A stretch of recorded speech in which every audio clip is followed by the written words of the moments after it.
Hello guys, അസ്സലാമു അലൈക്കും. Welcome back to my channel. അപ്പോൾ ഇന്നത്തെ നമ്മുടെ പുതിയ വീഡിയോ എങ്ങനെ ഉപ്മാവ് ഉണ്ടാക്കുന്നത് നോക്കാം. വളരെ ഈസി ഉള്ളൊരു ഉപ്മാവാണ്, വളരെ ടേസ്റ്റുള്ളൊരു ഉപ്മാവാണ്. ആദ്യം ചൂടായ ചട്ടിയിലേക്ക് ആവശ്യത്തിന് എണ്ണ ഒഴിച്ചു കൊടുക്കാം. എണ്ണ ചൂടായി വരുമ്പോൾ റവ ഇട്ട് കൊടുക്കാം. ഇവിടെ ഞാൻ യൂസ് ചെയ്തിരിക്കുന്നത് സൂചി റവയാണ്. 1 കിലോ റവയാണ് ഞാനിവിടെ യൂസ് ചെയ്യുന്നത്. എന്നതിന് ശേഷം ഓയിലും എണ്ണയും കൂടി ഒത്തു വരുന്ന രീതിയിൽ നന്നായി അതിനെ വഴറ്റിയെടുക്കാം. റവ നന്നായി ചൂടായതിന് ശേഷം മറ്റൊരു പാത്രത്തിലേക്ക് മാറ്റി വെച്ചിട്ടുണ്ട്.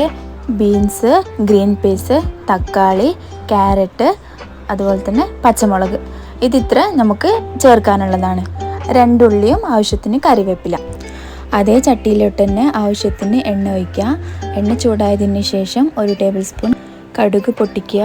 എന്നതിന് ശേഷം അരിഞ്ഞു വെച്ച ഉള്ളിയും കറിവേപ്പിലയും ആ എണ്ണയിലോട്ടിട്ട് ഒന്ന് വഴറ്റിയെടുക്കാം. കുറച്ച് ഉപ്പ് ഇടുക. എന്നിട്ട് ഇതെല്ലാം ഒന്ന് ഒത്തു വരുന്ന സമയത്ത് നമ്മുടെ വെജിറ്റബിൾ അതിലിട്ട് കൊടുക്കാം. അതും കൂടെ ഒന്ന് വഴറ്റിയെടുക്കാം. അതിൻ്റെ ഒരു പച്ച മണം മാറുന്നത് വരെ ഒന്ന് വഴറ്റിയെടുക്കാം.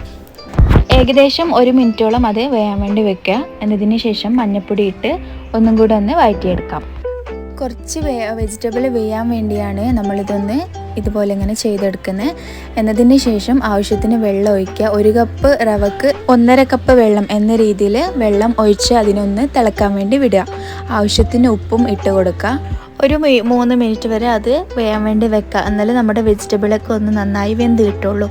എന്നതിന് ശേഷം വറുത്ത് വെച്ച റവ അതിലോട്ട് ഇട്ട് കൊടുക്കാം. റവ ഇടുമ്പോൾ പ്രത്യേകിച്ച് ശ്രദ്ധിക്കണം, കുറച്ച് വേണം ഇടാനില്ലെങ്കിൽ അത് കട്ട പിടിക്കാനുള്ള സാധ്യതകൾ ഏറെയാണ്. ഗ്യാസ് ഫുള്ള് സ്ലോ ചെയ്ത് വെച്ചിട്ട് വേണം ഇത് ഇടാനായിട്ട്, ഇല്ലെങ്കിൽ അത് പെട്ടെന്ന് കയ്യിൽ പൊട്ടിത്തെറിക്കാനുള്ള സാധ്യതകൾ കൂടുതലാണ്.